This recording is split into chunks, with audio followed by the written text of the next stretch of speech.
की नबे मुस्तफा नबे वरदवानी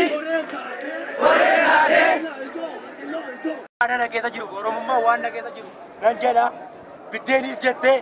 dhiiga kee jettee garaa kee guddifachuuf jettee Oromoo dabarsitee hin gurguru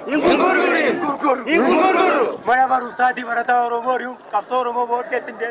deebisu Oromoo hojiirraa ari'uun qabsoo Oromoo dudduubatti hin tarkaanfachiisu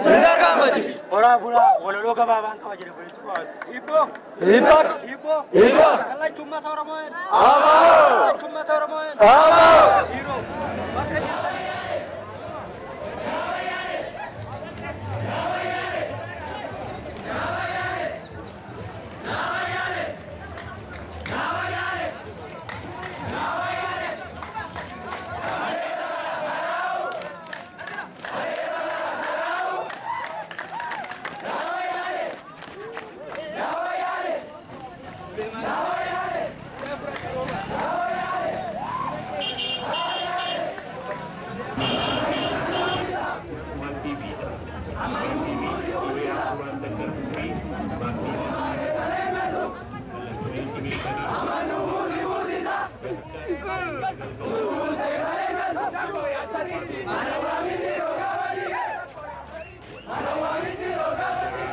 Mande